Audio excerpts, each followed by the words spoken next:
నష్టపోతున్నారు. అదేవిధంగా అధ్యక్ష, నేను ముందోసారి చెప్తున్నా, మళ్ళీసారి రిపీట్ చేస్తున్నా, ఎందుకంటే ఈ రాష్ట్ర భవిష్యత్తుకి చాలా చాలా కీలక విషయం కృష్ణా జలాల నీటి వాటాల్లో అన్యాయం. కృష్ణా జిల్లాలో ఉమ్మడి ఆంధ్రప్రదేశ్ కేటాయించిన బచావత్ అవార్డు ఎన్ బ్లాక్ 811 టీఎంసీ ఉంటే, మరి గత ప్రభుత్వం పోయి కేంద్రం దగ్గర మాకు 299 టీఎంసీ ఇస్తే చాలు అని చెప్పి వీళ్ళు లిఖితపూర్వకంగా ఒప్పుకొని వచ్చారు.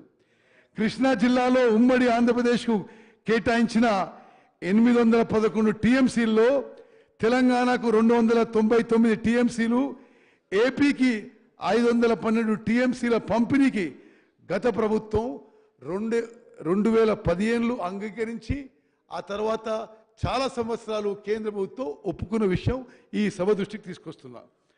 అప్పుడు యాడ్హాక్ కేటాయింపులకు అంగీకరించడంతో రాష్ట్రానికి న్యాయపరంగా రావాల్సిన నీటి వాటాలు సాధించుకోలేదు.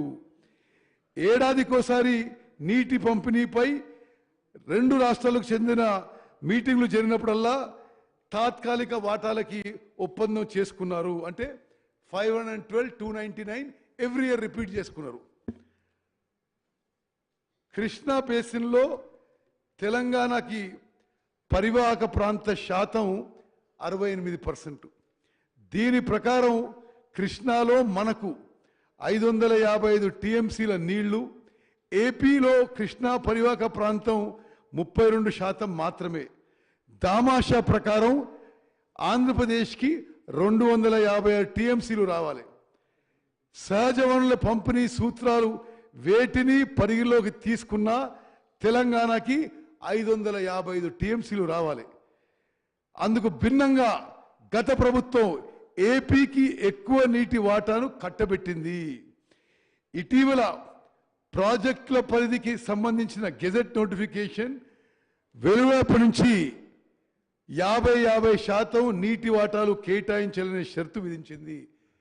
అధ్యక్ష, యావత్ తెలంగాణ ప్రజానికని తెలియజేస్తున్నాం. అసలు తెలంగాణకి కృష్ణా నదీ జలాల్లో 68% రావాలి. 2015 నుంచి కొన్ని సంవత్సరాల పాటు మనం 38%కి ఒప్పుకొని 299 టీఎంసీ ఒప్పుకొని కొన్ని సంవత్సరాల తర్వాత 50-50 షేరింగ్కి వీళ్ళు ప్రతిపాదన పెట్టారు. ఏనాడు కూడా 68% మాకు కావాలి, మాకు హక్కు ఉందని చెప్పి గత ప్రభుత్వం కేంద్రం ముందు ఎక్కడ కానీ మరి స్పష్టం చేయలేదు. అదేవిధంగా మరి కొన్ని అంతర్రాష్ట్ర విషయాలు 2015 నుంచి మొదలు పెట్టుకొని నేను ముందు చెప్పినట్టుగా అనేక సంవత్సరాలు ఈ నీటి వాటాలు ఒప్పుకున్నారు. అప్పటి గౌరవ తెలంగాణ ముఖ్యమంత్రి ఆనాడు మొదటి అపెక్స్ కౌన్సిల్ సమావేశంలో 2 ముఖ్యమంత్రులు, కేంద్ర మంత్రి 21 సెప్టెంబర్ 2016 గతంలో ఉన్న అరేంజ్మెంటు అంటే వాళ్ళకి 512 టీఎంసీలు, మనకి 299 టీఎంసీ గత ముఖ్యమంత్రి 21 సెప్టెంబర్ 2016లో ఒప్పుకున్నారు. మళ్ళీ 2020 అక్టోబర్ 6వ తారీఖున కేంద్ర జలశక్తి మంత్రి అధ్యక్షన జరిగిన 2వ అపెక్స్ కౌన్సిల్ సమావేశంలో అప్పటి తెలంగాణ ముఖ్యమంత్రి పాల్గొన్నారు. అదే మీటింగ్లో కేఆర్ఎంబి, జిఆర్ఎంబి అధికార పరిధిని కేంద్ర ప్రభుత్వం నోటిఫై చేస్తుందని నిర్ణయం జరిగింది.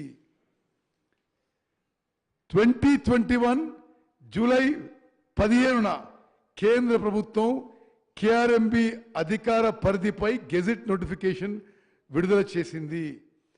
ఇదే నోటిఫికేషన్ తేదీ నుంచి ఆంధ్రప్రదేశ్, తెలంగాణ ప్రభుత్వాలు ప్రస్తుతం ప్రాజెక్టులు కొనసాగుతున్న ప్రాజెక్టులు పూర్తి కాగానే వాటి అధికార పరిధిని కేఆర్ఎంబికి అప్పగించాలనే కీలక నిబంధనలు అందులో ఉన్నాయి. కేంద్ర ప్రభుత్వం జారీ చేసిన ఈ నోటిఫికేషన్ను గత ప్రభుత్వం సవాలు చేయలేదు. ఫలితంగా ఈ నోటిఫికేషన్ అమల్లోకి వచ్చింది. దీనికి అనుగుణంగానే కృష్ణా బేసిన్లోని ప్రాజెక్టును అప్పగించేందుకు అప్పటి ప్రభుత్వం మొగ్గు చూపింది.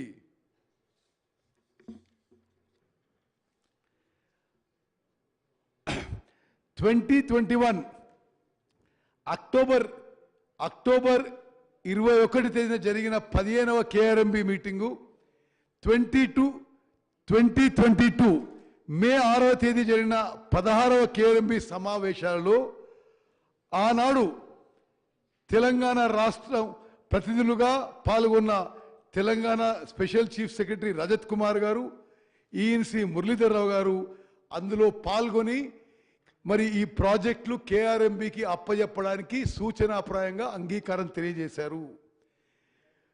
గత ఏడాది పోయిన సంవత్సరం ఫిబ్రవరి 11న అసెంబ్లీలో ప్రవేశపెట్టిన 2023-24 బడ్జెట్లో నీటిపారుదల and command area development department గ్రాంట్ల డిమాండ్ నెంబర్ 33 రాష్ట్ర ప్రభుత్వం సూచనాప్రాయంగా ప్రాజెక్టులు కేఆర్ఎంబికి అప్పజెప్పడానికి ఒప్పుకుంటూ కేఆర్ఎంబికి 200 కోట్ల వన్ టైం సీడ్ మనీ ఇచ్చేందుకు బడ్జెట్లో మనీ కేటాయించిన విషయం ఈ సభ దృష్టికి నేను మరోమారు మనం చేస్తున్నాను.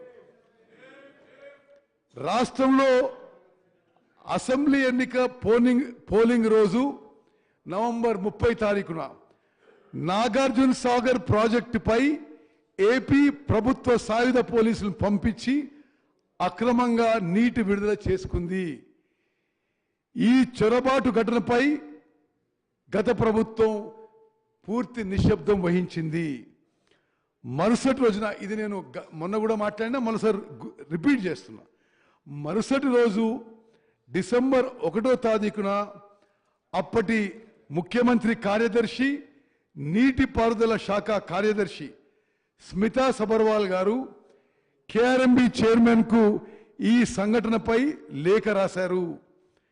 శ్రీశైలం నాగార్జున సాగర్ లాంటి ఉమ్మడి ప్రాజెక్టుల నియంత్రణకు బోర్డుకి అప్పగించడానికి తెలంగాణ సూత్రప్రాయంగా అంగీకరించిన విషయాన్ని ఆ లేఖలో స్పష్టం చేశారు.